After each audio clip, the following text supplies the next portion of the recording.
with this plan.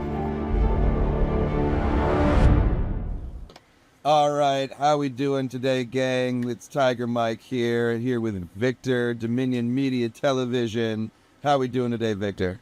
Hey everyone, this is Victor, this is DMTV. I'm glad to be here again to talk about one of my favorite sci-fi shows ever, The Expanse. You know, over the years, I gotta say, my top sci-fi show changed over time. At first, when I must have been about in my early teenage years, it was Deep Space Nine, Ride or Die. That was the absolute best. Then along came Babylon 5. Well, they ran concurrently, but Babylon 5 ended later. And then, sorry, Trekkies, Babylon 5. I liked Babylon 5 a lot better. I 100% agree. I've been a Trekkie pretty much my whole life. Started with TNG, moved into Voyager, then Netflix came out, and then Deep Space Nine, happened for me, which I think happened with a lot of people. And then it was just like, all right, so what else is that? I watched Enterprise, which don't want to go into that right now. But yeah, no, I got it. I lack faith of heart. I know. Well, Babylon 5 was Babylon like, 5 was it set the bar for me, and then Battlestar Galactica, the 2003 reboot, raised the bar. And it stayed there for the longest time. I love Battlestar Galactica, but it is not better than Babylon 5. The first two seasons were, I will argue. After that, it just kind of fell apart. It had one of the most disappointing finales ever. I actually really appreciated the ending. I thought that was... You sick. God, so you do need faith of the heart. No. Here's the thing. Anyway, before we get on this too much, I was going to say, then The Expanse came along, and it is now... The Expanse currently holds the gold medal for me for best sci-fi series ever. All right. Well, anyway, cool. BSG finale sucked. I don't know what the hell you're smoking. No, dude, and I'm going to tell you why, all right? Because as a concept in that particular setting, God is not like we would consider the religious... And I don't want to, not to spoil the ending from a 20-year-old show, but here you go. Yeah. And just having the answer kind of be because it was part of God's plan. I remove that from religious connotation, and I look at that from a scientific perspective, because guess what? We run simulations all the time, and the person who makes that simulation is that simulation's God. See, okay, yeah, but if you go back and watch the entire series from the beginning, you're going to be like, wow, this God's a dick. He was a real dick. And I don't understand that makes sense, because I've played games like Civ and, Empire Earth, some of those really in-depth where you are the God. And I've been the dick sending my workers off to be sacrificed because I need to make room for more battleships, All right, but this isn't what that is. This isn't a simulation game that this person is playing. This is a simulation scenario that this person is trying to work out, and that scenario is, how do artificial intelligence and humankind coexist? Can they coexist? And so it always comes to a boiling point when it's destruction, reset. Destruction, reset. But that's an interpretation of it, because it was left super ambiguous in the end. So that's one interpretation. Absolutely. That's the only interpretation that a sci-fi fan can have and still love the show. And so that's what I had to do. That's what you had to... Okay. That makes sense. It is headcanon, but it is headcanon so that I can still fucking enjoy it. Because otherwise it's a fucking slap in the face to every fan. So that's, and I don't not appreciate it. I think there is a poetry there. I appreciate that story, but it is a scientific, this is a scenario that a programmer is running. And so every once in a while he goes in and pokes and prods to kind of guide it, as in little ways, to keep that hope alive. But yeah, I'll tell you what, it did at the time. It opened my eyes to, because at the time I was unaware of how TV shows were made, because Babylon 5 was an exception at the time. JMS had that entire story figured out before they ever shot a single frame. It was a show before its time. He knew where the show was going to go. And that's typically not how TV shows are run. Typically, they make it up a week at a time. Yeah. The writers, they get in the writers' room. I remember seeing an after show that they had for Battlestar Galactica. It was kind of like the Ready Room, but it was like an early version of that. Yeah. Where they were interviewing Ron D. Moore, and he specifically mentioned it was the episode where they had the big reveal of the final Cylon. Yeah, and they're he just said like, he was talking about it with the other writers, saying that it's like, okay, well, what if it's this person, or what if it's this person? It's like, yeah, no, we all decided it's got to be, it had to be her. And to me, I was insulted by that. I was like, wait a minute, you didn't know who the fuck was going to be the final Cylon? Like, you're making this shit up as you go along. What the hell is wrong with you? But you know, if right now there's a watchcast going on. Who Are You? It's a podcast I guest host on occasionally, and they're rewatching Battlestar Galactica from the beginning. And nice. One of the hosts, Laura, hasn't seen it yet, and the other one has. So it's really interesting. She gets to see it for the first time, and just knowing that, still though, the first season is amazingly well done. Oh yeah, considering that they're just making it up as they go along. That's a fucking work of art, especially considering that they're just making the story up as they go along. It was, it's inspiring, really. It's just sad the way it ended, in my opinion. Well, you know why that happened? Huh. Because God. Oh, God. God's a dick? Well, yeah, I mean, we certainly aren't living in the brightest timeline. You know what I mean? That's for damn sure. I made a comic a while back saying that, like, God and Guinan are sitting down playing a D&D game, and God is like, okay, Guinan's, all right, what do you want to do? And God says, I want to create a planet that can support life, and he rolls a 3, and Guinan says, okay, well, you get one planet in the solar system where the sun causes cancer, and God goes, yeah, all right, whatever, just put the humans on that one. Okay, next. Anyway. Fuck Earth. Funny. Anyway, sorry. Yeah, right. Well, Earth is shit. I want to be the banter. So I'm down with. Actually, if I had to pick a faction, I would pick Mars on in the Expanse. I would want to be a Martian. I would probably. I mean, I know they're crazy Starship Trooper vibes, but if you think about it, the Mars society is centered around a goal of terraforming Mars, and they need two things. They need to work on this terraforming project, and they need to increase their population. And their entire society is built around that. It is literally work hard, fuck hard. And I am so down for that. I am in. Yeah, that is the life. Like, that is the goal. That's what we should all be striving for. Hell yeah. So, for episode 1, as we start out, Getting to Know Us, which is a short segment in which we get a chance to tell you about the things that we love. So, Victor, what was your all-time favorite franchise of ever in terms of sci-fi? This could be a TV, movie, book, tabletop board game, whatever.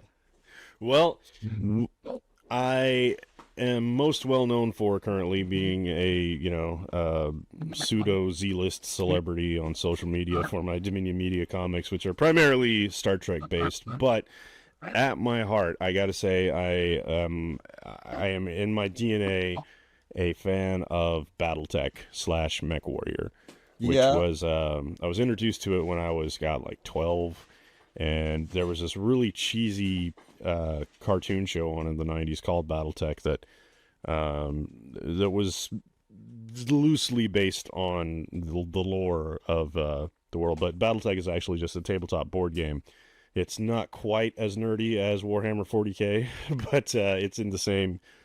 It's cut from the same cloth. It might be a little bit more nerdy because it's so much less accessible now. Well, I would say actually. It depends on how you think of it, because Warhammer 40K is really out there. BattleTech is at least a little bit more grounded. Like there's no crazy magic, or there's not even any aliens in the show. You'll visit some planets that have been colonized that have like weird native wildlife, but as far as like sentient human level intelligence. There's not any other aliens in the BattleTech universe. Whereas in Warhammer 40K, you got fucking space orcs. So Yeah. but at its core, the point is it's a tabletop game with big stompy robots that blow the shit out of each other, and that's great. So Yeah. that's what I love. Sounds I love fantastic. big stompy robots, man. That is my heart. So There was uh, always something appealing about the Mech Warrior Gundam whole like Power Ranger yeah, Zord vibe, you know? yeah. And you know, prior to that, I was really big into Godzilla, simply because I remember when I was in like grade school. I gotta say, Star Trek and Godzilla were probably my first passions, but I never really did a deep dive into Godzilla because it's a little bit more. Um, the lore is there, but It's it's there. different. Yeah. Yeah. Whereas BattleTech, I collected the miniatures. I've still got some of the source books to go through all the lore and everything. And God, when I was a kid, I remember I had my mom drive me and my friends out to a convention out in San Antonio one time where we played at a tournament, and it was fun times, man. It was fun times. That's awesome, dude. Yeah. Well, So what about cool. you, Mike? What So, is your thing?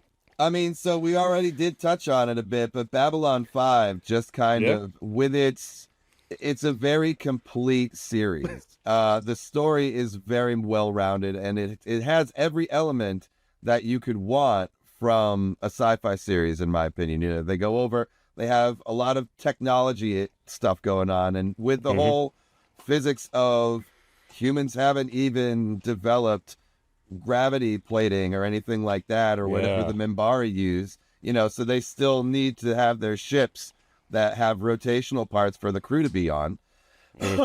And then you have the whole religious side of things, which is, you know, it basically helped me put my philosophy into words, which is, you know, we are the universe made manifest in which to experience itself, which is 100% what the Mimbari are about. And I just so identified with that feeling and belief and just respecting of everything in its element and what it's, you know, there to do You in do it, how have it exists. the patience of a Minbari, I will say, Mike. Tiger Mike, I gotta say, you're very chill, very easygoing. That's yeah, I maybe in a try. different way, maybe in a different vibe than a Minbari. I don't Yeah, see I don't you have the fasting. bonehead. Yeah, I don't see you fasting for like 6 days before Nah. before And doing a also, or whatever. we don't need to pray between every bite of our meal either. Like, Yeah. that's, you know, there's definitely some things about the Mimbari that I'm like, yeah, I'm all set with that. Living in crystal housing might be pretty cool, though.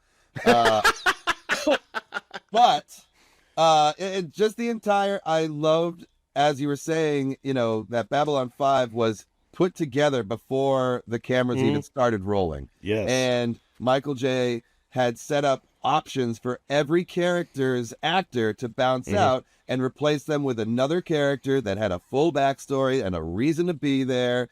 And it kind of might have seemed a little bit disjointed at times, but I really put a lot of that on the production value that they were able to achieve with their budget.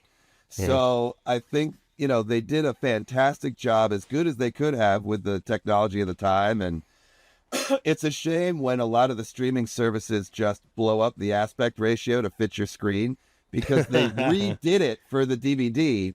And that what they did is they had the 90s graphics a little bit smaller, so it was still full screen size, but they actually had the footage to do the live action in Oh no shit. widescreen. Oh, that's awesome. Huh. So that's what they did.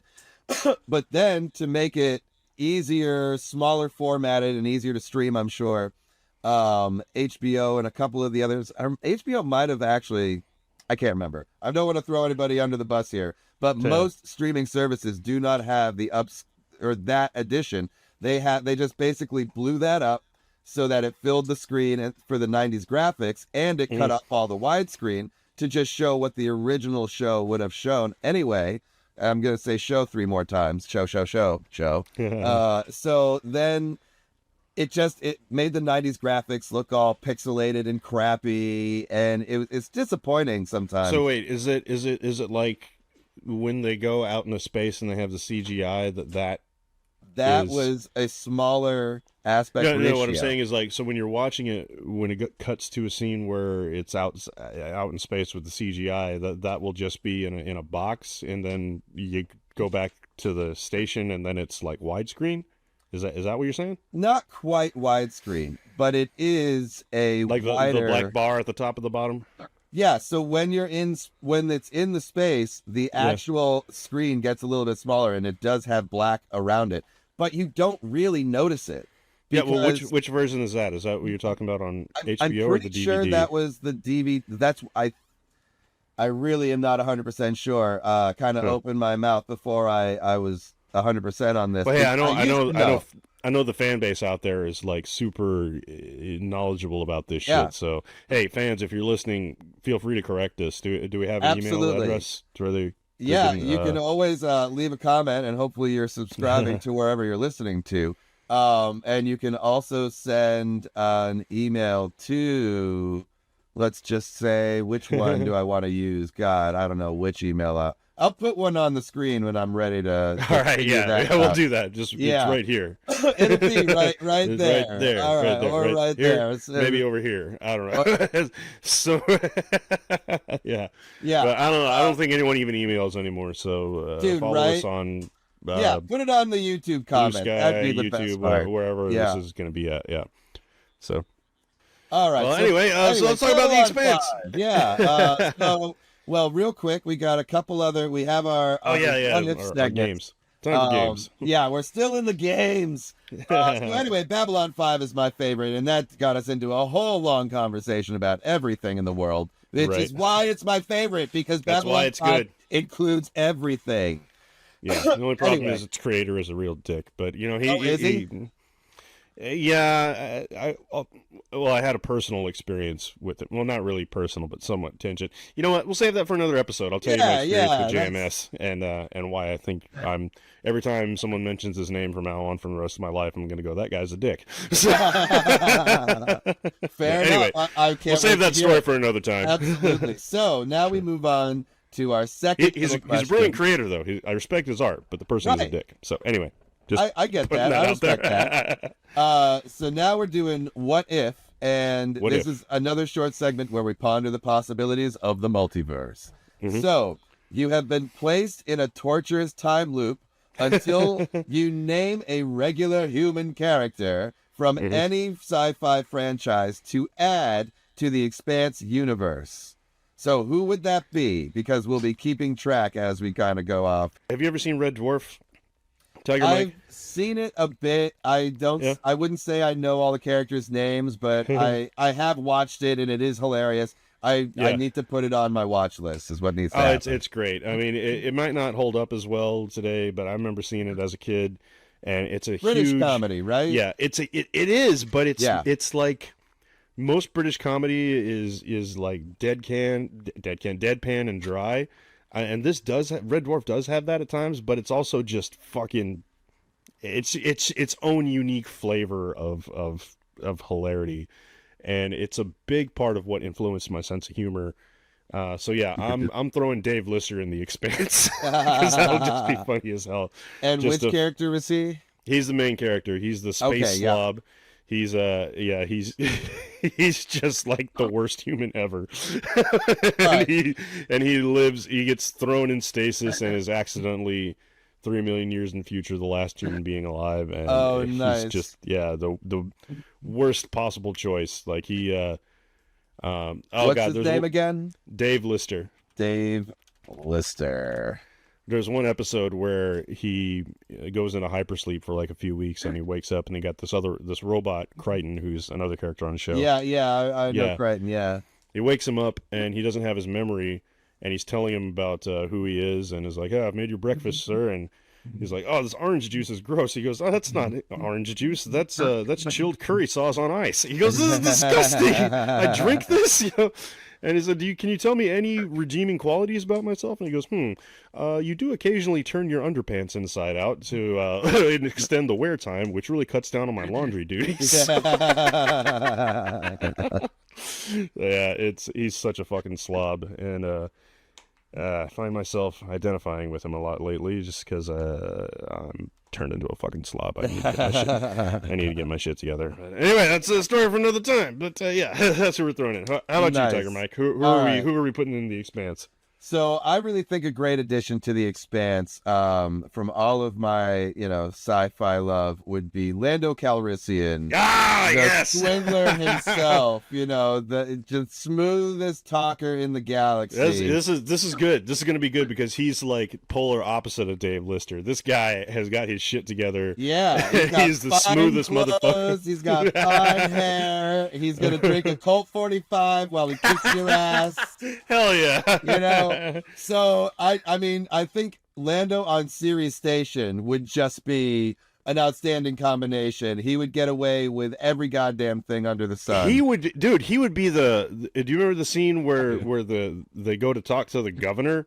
He would be in the fucking governor's office. That would be him with his plants. Yeah, right, exactly. But I don't know. I think he would be Sirius Station would be a lot different because he was because when he owned Cloud City, I mean, I don't know. I'm sure there's deep lore about it, but everyone in Cloud City seemed pretty happy until the Empire showed up. But because he seemed to be like a really good. He seems like a guy I would want to work for. Like he takes care of his crew, Well, that's the thing. I don't know too deep into his like comic book or the novelization of the expanded universe or anything like that. But from how they portrayed Lando on screen, he's always been a very well-meaning, good-hearted swindler, right? Yeah. He's going to get his, but he's going to make sure everybody else gets theirs too. He's going to make fair deals, and the cheapest part about him is he's a cheat at sabacc. And he'll cheat at playing sabacc but most of the people at that table probably deserve it. Mm-hmm. I gotta say, he was probably the best part of that Solo movie that was a box office bomb. But his, what's his Donald name? Glover, yes, stole the show. He crushed it, man. Ah, God, it's just such a shame that movie did so badly because, dude, a Lando spinoff, dude, I would pre-order that shit. Yeah, man.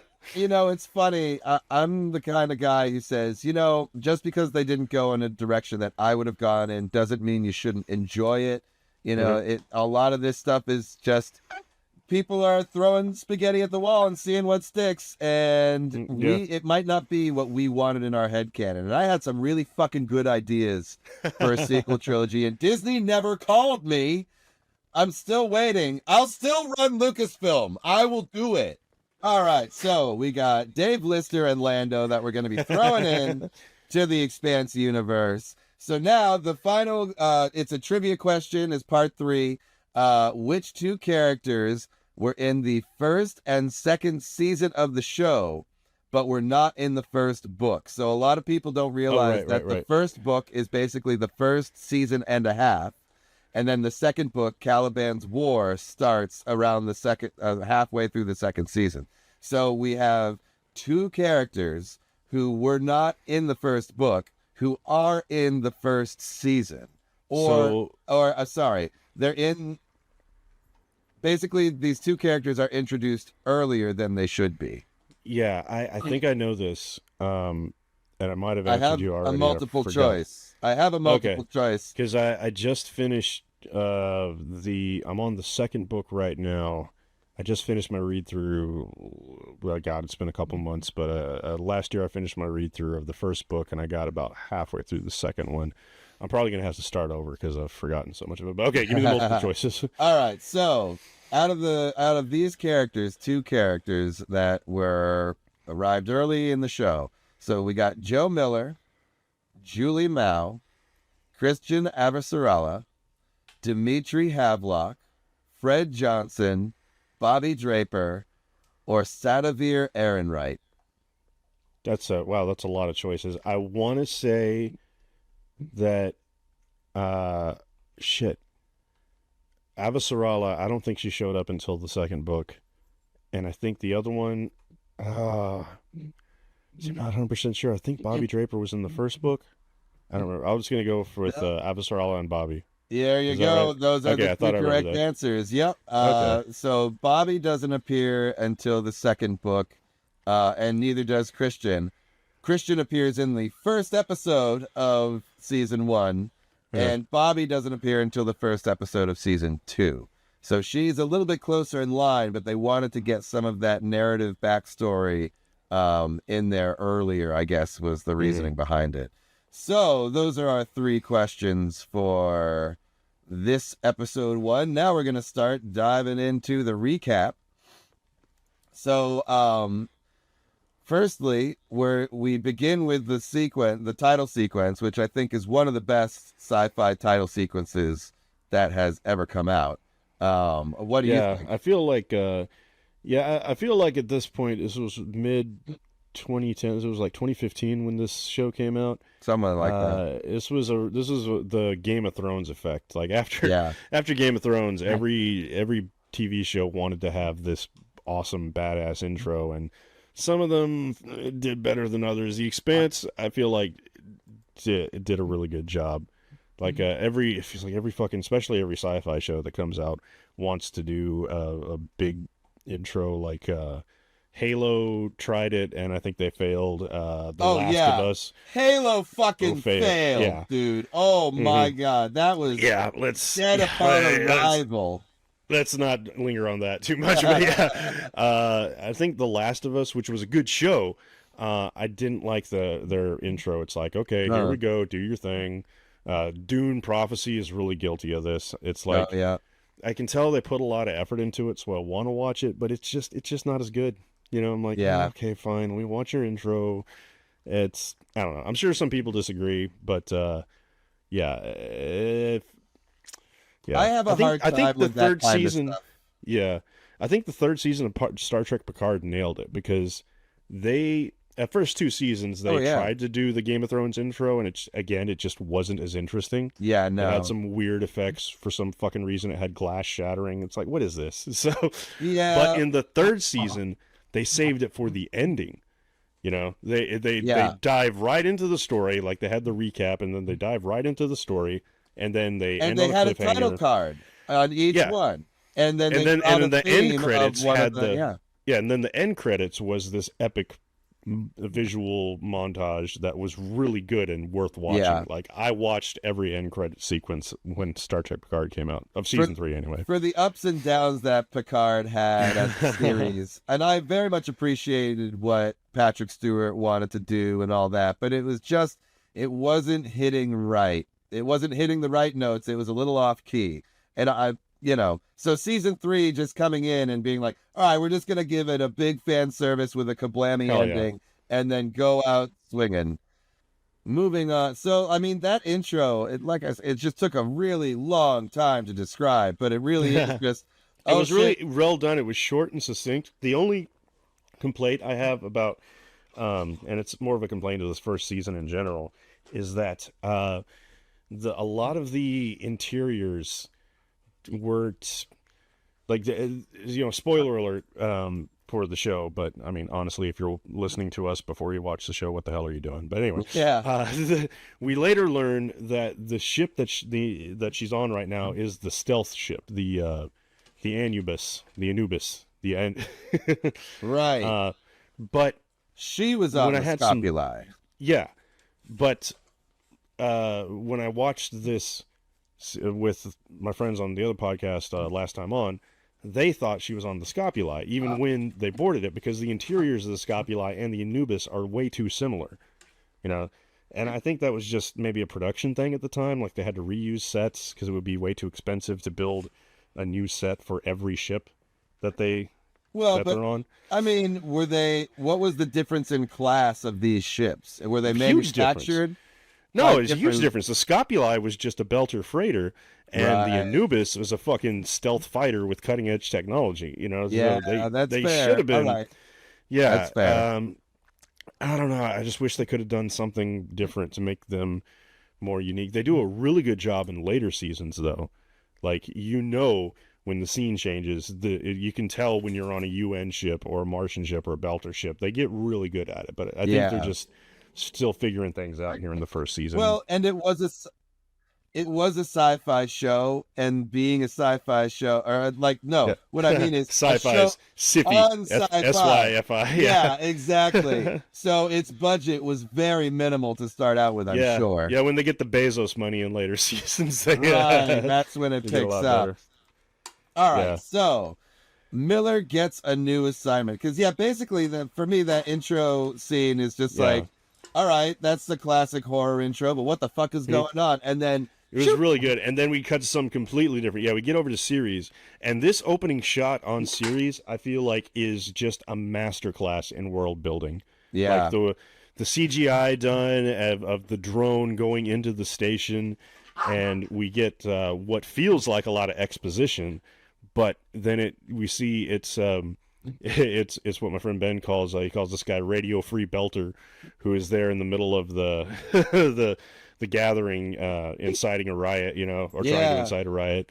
Yeah, he gives us a lot of good information, and it's really well done. It feels natural. It doesn't feel forced. I mean, at first it feels kind of like he's talking to the audience, but then, as it zooms in, and he's there with his little Belter rally, it just feels really good. It's really well done. Chef's kiss, man. Okay, go back here. So we meet Joe Miller, who's a hard-boiled, hard-drinking, hat-wearing detective for Star Helix Security. And basically, no cops on Sirius, kid. Oh wait, no laws on Sirius, kid. Just yeah, cops. right. And so, according to the preacher, he's a well-walla. Which is a traitor to the Belters, basically. And so he's got a new recruit, Dmitry Havelock, who is it's just his first day on the job, and he's already been to the brothel. Oh, that's good. Well, all right, you're a new recruit. Here we go. Hop in bed with this one. Well, Havelock hasn't gotten to banging this girl yet. He has to. His first stop is at the brothel. Well, they stop because they're there to investigate a murder. Right. All right. That's Yeah, okay. they got and Havelock's just he's there. He's in the passenger seat basically to learn the ropes while Miller does the murder. And something that I didn't notice until a later watch through, he steps on a puddle of blood on the carpet and later just wipes it off. Yeah. And I didn't realize what was being communicated there, but it's like, okay, another fucking murder, whoop-de-doo. He's wiping evidence off his... Anyway. And it's basically this: nobody got killed and nobody cares. Well, no, somebody did get killed. Right, but he's just a belted gangster. Because he's a nobody. Yeah, I get it. Right, he's a nobody. Yeah, they don't care, whatever. They're just, And later, another really amazing piece of world building appreciated is when they're in the bar talking, and Havelock asks about how to identify a Belter. And this is something that the show did specifically that's different from the book. Because in the book, the Belters are all, like, the shortest Belter would be 6.5 feet tall. Yeah. Because they've been living in space for so long. And right. That's what Belters are. And obviously, for the TV series, that's not really practical. Right. So what they did instead was they made up this thing about gravity drugs, that how, like, the bone spurs on the back of Miller's neck are a giveaway that he's a Belter because he's got them. And I think they did a really good job of making the Belters visually distinctive, even though they can't, hire a bunch of NBA players to be Belters. They with their language and their scraggly looks and the face tattoos, I think that worked out really well. Yeah. Later, when we get to the Martians, though, I think that was somewhat of a failure of the show. Like they couldn't find a good way to make the Martians visually distinctive. But do they need to be? Were they in the book? You know what I mean? Like, somewhat. I mean, because the Martians are taller because it's lower gravity than Earth, but not as tall as Belters. But like, what I would have done is, because you live on Mars, you grow up under a dome. Right. You can't ever be out in the sunlight, really. So they I would should make be really them all pale. really pale. Yeah. I'd make them all really pale, and I don't know, like, they're a really militaristic society, so maybe they would all be clean cut with short haircuts or something to make them distinctive like that. I don't know. I was thinking maybe what I would do is all of them have like maybe a barcode tattooed on them somewhere, because Mars is real, almost fascist, almost. Maybe they do. Yeah. Wink, Yeah. wink, nudge, Anyway, but that's just, we'll get to that later when we get introduced to the Martians. So. But so yeah, Miller and Havelock are, having that conversation in the bar, and then that conversation happens, and then Miller gets called back to the captains at Star Helix headquarters. Yeah, Captain Shadid. This is where he gets his assignment for. Yeah, this is his hot boss. And she's like, yeah, go find Julie Mao. And he's like, who gives a shit about this poor little heiress? And he's like, somebody. So he goes. Yeah, she's like the Paris Hilton of space. Yeah, she used to be a racing ship. She used to be a pilot. Except except that she's actually talented. Because she knows how to race her badass little racing ship. So she's got some skill, and actually a good heart, because she ditched all her family's wealth to go out live among the Belters. So yeah, she's pretty awesome. I love the character of Julie Mao. And so we don't really know it yet, but we know now that she is the person in the intro scene who's screaming at the blue, creeping goo, which is what we are here to review. So, meanwhile, on Earth, we meet Christian Avasavala a whole book early, basically on the 5th page of this book. And she's taken from an idyllic day with her husband and her grandson, with the grandkids, and to go to the UN to torture a Belter, because what's more fun than torturing a Belter? So they believe that he's an OPA agent, Outer Planets Alliance, and they're basically terrorists who are, acting against the interests of Earth and all that, because the Belters are essentially slave labor exploited people. And gravity torture, that is such a cool idea. Yeah, I mean, it's horrible, but just as a sci-fi concept, like, wow. Yeah. That would be, it made me think, like, imagine you and me growing up on Earth our entire lives, and you take us over to, low orbit of Jupiter and make us stay there. God, that would suck. Like, you just feel the heavy gravity, and fuck, dude, that would suck. Yeah, man. It's definitely not something that I would like to be party to. So yeah, they're torturing this guy. They're trying to get information out of him. He's he's just like a transporter. He was transporting stealth technology. He's a courier, yeah. A courier, yeah. And so they're like, why the fuck do Belters have stealth tech? And so they're all starting to freak out with all these theories about what's going on. And there is a bit of, I would say, nonchalance there. Just like there's a couple of people like is he the president or he's the vice president or something? What is that? Which one, Aaron Wright? Yeah. Oh, is Aaron Wright? I thought we didn't get him until next episode. Or I think. Oh wait, no, we do. Wait, do we? Yeah, he's in a scene. I don't know if he's in this particular scene, but he seems to be very. Yeah, you're worried about nothing. This is no big deal. Oh, with the stealth tech? With the stealth tech, yeah, he just doesn't think it's as big a deal as it really is. So life aboard a space station has its perils.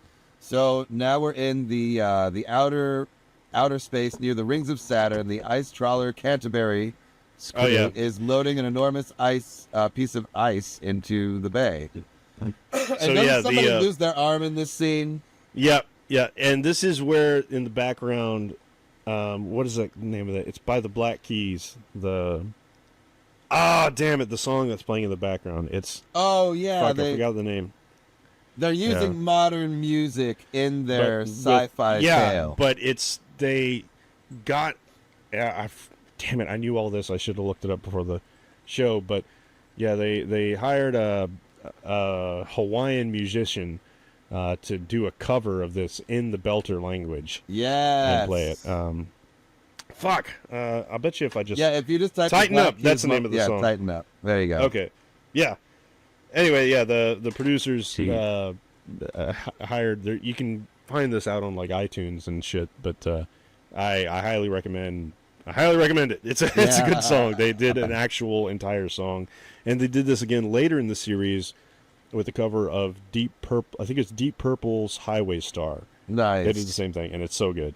So good. Anyway, our boy from Star Trek Discovery here gets his arm chopped off by a big chunk of ice. Yeah, that's right. He is in Discovery. He's the guy who his only line ever is no response, Captain. He's the communications officer in every episode. Hail them. No response, Captain. So we got Cameron and Riker who are talking about going to the brothels and the casinos and Yeah, they say I learned my lesson this time. Casino before brothel, and I question that logic. Like, if it's me thinking I don't. No, I think it's sound logic because you can lose everything, and you probably will lose everything at the casino. Yeah, so you want to get your bang in first. Yeah, you go to the brothel first because if you do casino first and you don't do good, then you're broke and you have blue balls. So. Exactly. So it's sound logic. All right, and then one of them gets their arm cut off or something. The Canterbury is heading to deliver the shipment to Ceres Station ahead of schedule, and the crew receives a distress call. The distress call.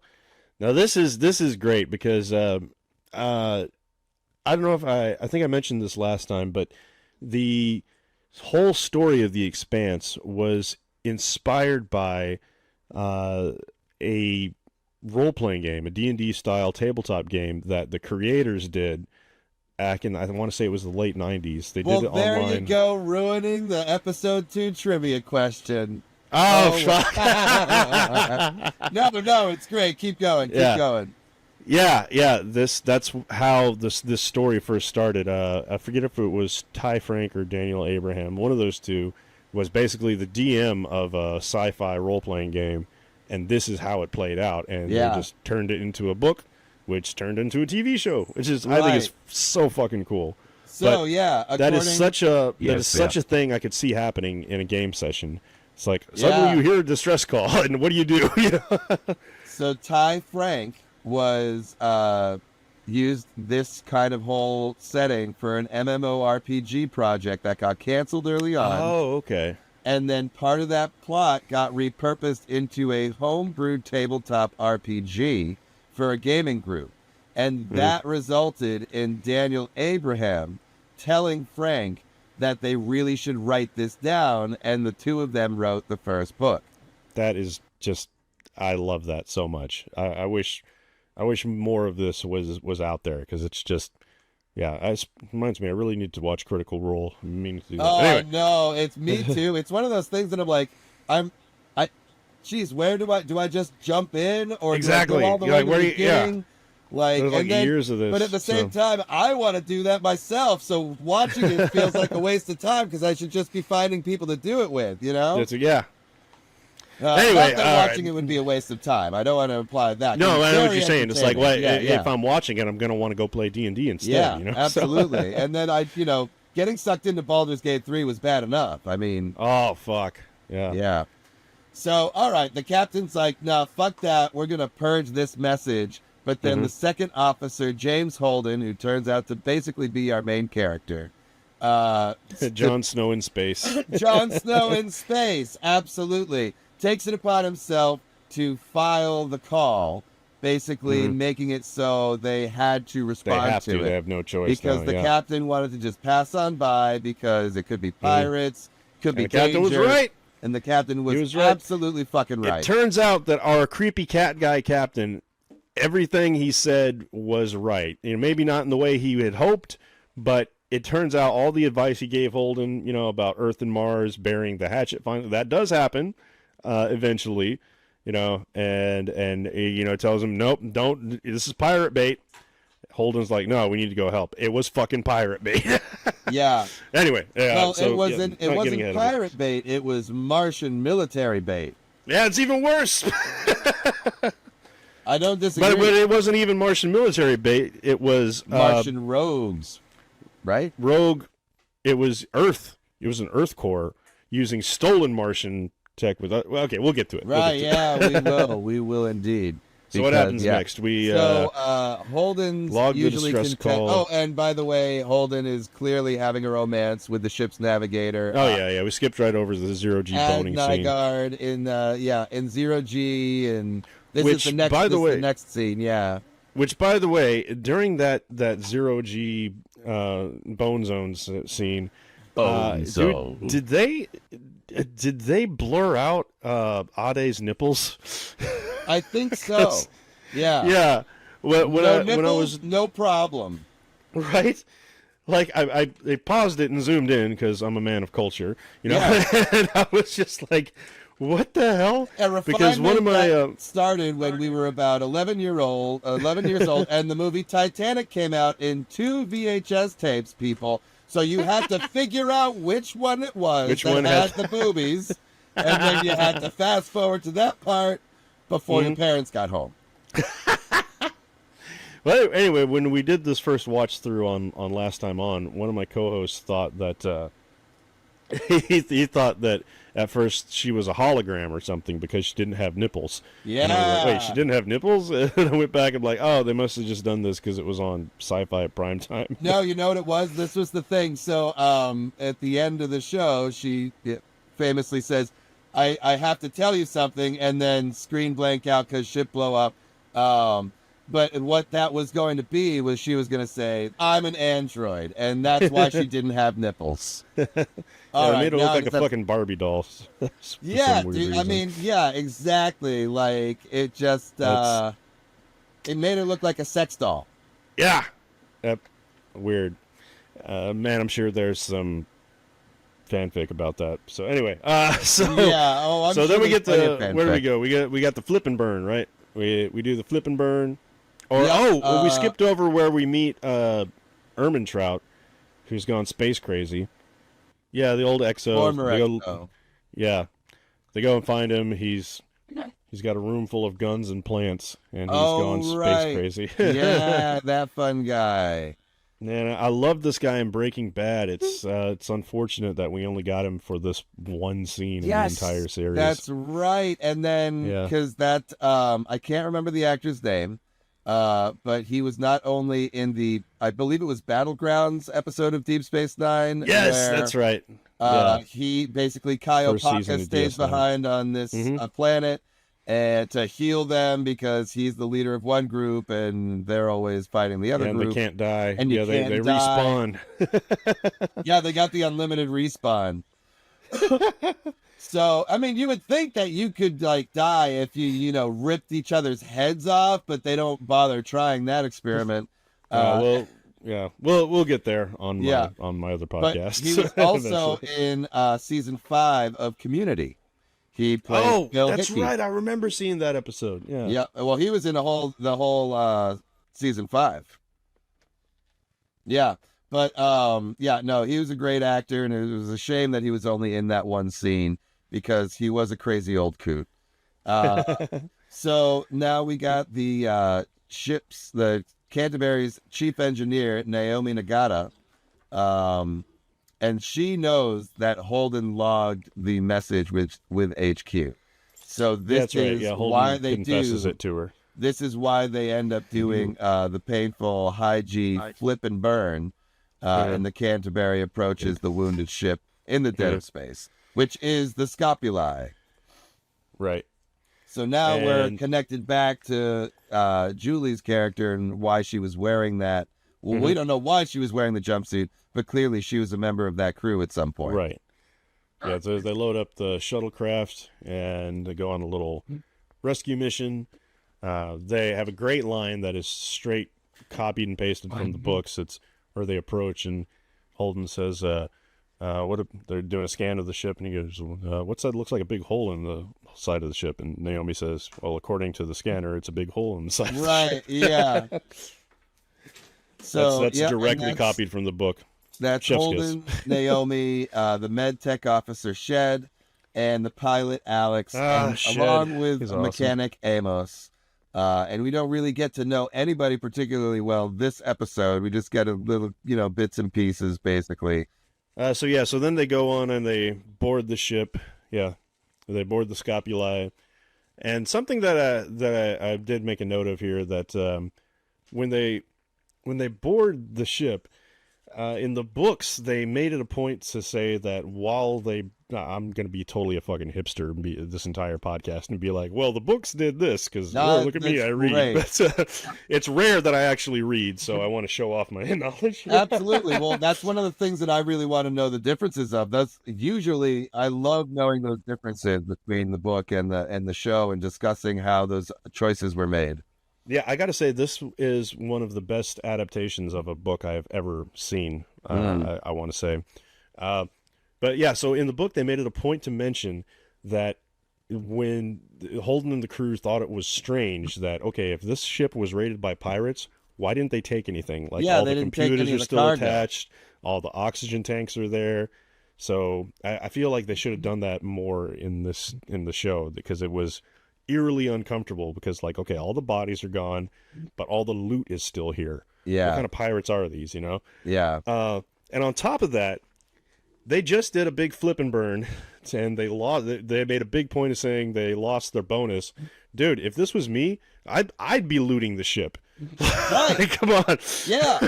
I mean, honestly, it does seem like a huge wasted opportunity to go to, and I mean, you have the two sides of things. You go, all right, if I was in a horror movie, don't get the thing and get the fuck out of here. Get the fuck out now. But on the other side, it's like, dude, we're in the middle of space. These guys might all be gone and dead. Maybe they were in the room that had the hole in it. We don't. So maybe that's why they're all gone. We could just take this shit and make so much more money than we were already going to make, or have some great food or whatever the fuck it was. yeah. At least take the food or have air a surplus or of water. Supplies so that they could make some coffee profit machine. Yeah, matches for the coffee. Mm-hmm. Yeah, all the K-Cups. Yeah. See Holden loading up all the K-Cups. Yeah. But yeah, they didn't really take anything, and they just kind of left it and then bounced. But and then the mystery ship. Yeah. So they could find no bodies, no trace of survivors. So they hightail it out once the captain informs them an unidentified ship has entered their vicinity. So Alex theorizes it's Martian due to the advanced stealth tech. The ship fires this torpedoes. This is when the stealth ship shows up. And and they're like, how the hell, why didn't we see it on scopes? And they're like, oh shit, it's stealth. And just to drop in another Red Dwarf reference, there was a hilarious episode where the ship's computer had to do an emergency evacuation because suddenly they were directly in the path of 5 black holes. And they were like, the computer's name was Holly. They were like, Holly, how the hell did you not see 5 black holes? And she goes, well, see, the thing about space, the defining characteristic of space is it's black. And a black hole, what is it? It's black. So how the hell are you supposed to see it? That was just a great episode. Anyway. Yeah, that's funny. Get down. So, the stealth ship fires torpedoes, which sail past the Knight, the little shuttle that they're on. That was a great scene. I saw and head straight for the Canterbury. Yeah. So, with seconds left to live, actually, it's more like a minute and a half, and they just sit there freaking out until like the last 5 seconds. This is another thing in the book. This sequence that was I want to say the torpedoes took like 12 minutes to get there. Yeah. But that's the thing. You're out in big and open space. There's nowhere to go. What are you going to do? There's nothing for you to hide behind. You can't take cover. The Canterbury is a big, big ship, right? So they cannot just like kick it and turn away at the last second or maneuver around it. And they go through a whole thing in the book. Oh, sorry. Go ahead. Oh, I was just going to say they also can't really just ditch the shuttle. So even if they were able to do a hard burn, they're leaving part of their crew behind. And so I'm pretty sure Holden tells them to go for hard burn. They do, but that's another thing about the science of the Expanse is that takes too long to accelerate. In some sci-fi shows and even like TV shows, you have a thing where you try to outrun a missile. That's complete fiction. You can't because a spaceship that you're on that has a human crew the ship might be able to accelerate faster than a missile, but that would kill everyone on board because of the G forces. Yeah. But a missile, a guided missile is just an explosive payload with a rocket. It doesn't have that limit. So it's impossible to outrun a missile in space. Yeah. So there's nothing they can do. They can burn as fast as they can. But in the book, they do have dropped the cargo, which Holden also suggests. I don't remember if that was in the book or not. I think they did try dropping the cargo. I don't remember. I'll have to go back and read it. Yeah. But I mean, it would make sense to try, because then the missile might hit the cargo and save the ship. Right. But what they did try doing in the book was Naomi got on the comms with some of the engineering crew from the Canterbury and tried to see what they could do about jamming the warheads or disabling them somehow. And they were just like, no, these are... We're engineers on a civilian freighter. These are military grade. Yeah. Even if we could hack them, it would take like an hour at least, maybe. And we don't have that much time, so there's nothing they can do. So they just tell them to brace for impact and, say like, well, they're pirates. They're probably going to want to negotiate. They go through that. But then it turns out that these aren't regular torpedoes. They're nukes. And it surprised everyone on the night that they were just like, what the fuck? Because that made no sense. I mean, on top of the shock of seeing all your friends and coworkers get vaporized, they're like, this makes no fucking sense. Pirates wouldn't do that, Yeah. Yeah. So that was a big thing in the book, and there were, and also the ending scene here. Too. Yeah. Also the ending scene here where where Ade says there's something you should know, that wasn't in the book either. Right. That was just fucking just for no reason at all. They put that in the they had in the TV add show. Something that would haunt Space Jon Snow. Yeah. But we never get an answer for it. We do get an answer from the authors on Twitter later. Robot. I don't. Yeah, of course. That's the answer. I don't know if you have this as a trivia question for later, but the authors did respond to a bunch of fans asking what she meant by "there's something you should know." They said that Ade was fucking Shed. That's what she was about to tell him. Oh, great. Which, what? I think they just made that up. At the time. It sounds like they were probably just messing with the crowd or whatever. Yeah. All right, but that's the episode. It pretty much ends with Ade saying, hey, there's something you should know, and then explodes, and then White everyone's light, like, boom, whoa, shit, and credits roll. Yeah, it's a hell of a cliffhanger. I mean, it's a great first episode, really, because it does everything to set up the series, and it doesn't really take you too far into it until the last couple of scenes where they're all on the Canterbury, and it starts to follow the main kind of plot. I feel like that this is one of the best first episodes in science fiction ever. I gotta say, it does everything. It gets you hooked. It establishes a plot, and even though I've complained before about cliffhanger fatigue these days in TV shows, like everything has to end with a fucking cliffhanger. Yeah. This is done right.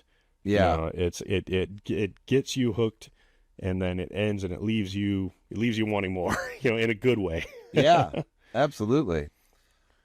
All right, gang. Well, that was the first episode of The Expanse, going over it. So, honestly, I thought, as Victor was saying, it was a great first episode, a really great intro for a lot of sci-fi.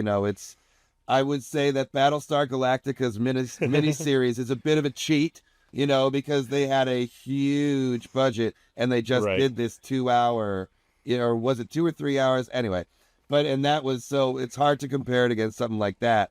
But against Encounter at Farpoint, I think it was a little bit better. Definitely. I'm going to throw up a poll, I think, for what do you think is your favorite? What's the best? That's a good one. Premiere episode of a sci-fi series. I did it once for Star Trek, and the community overwhelmingly voted for Deep Space Nine's Emissary as the best. I was about to say, that was a really good one. Yeah, it has to be that. Because out of all the series, it does. In a lot of ways, it parallels this first episode of The Expanse, where you have world building. The Bajorans have been through an occupation, So let's get to know how that happened a little bit, and the pain that they're feeling, and the anger that people like Kira have. And then we shift into, okay, but now we have Space Jesus, and we need to figure out what's going on with Space Jesus. Yeah. So, I think there's a lot of, it doesn't have the dramatic ending that, the doesn't have Expanse quite has. the same cliffhanger ending. But if you do want to hear more about this, me talk about more of this in depth, tune in to Attention Bajoran Workers on iTunes or wherever you find podcasts. But yeah, check it out. And Definitely Tiger check Mike, it thank out. you for having me on the show. Absolutely. Thank you. Looking forward to being here again next week. Yes, so we will be coming at you with more episodes of The Expanse as we carry on with our rewatch. And you can definitely check out Dominion Media Television on the Facebooks and the other social medias. And check out Tiger Mike, the MC, or you can type the Mike McKean, THE Mike McKean, into Facebook. You'll find me out there. I'll also put up some links in our special little areas here. Don't forget to subscribe. And don't forget to subscribe to Attention Bajoran Workers as well, as I am occasionally guest hosting on there too.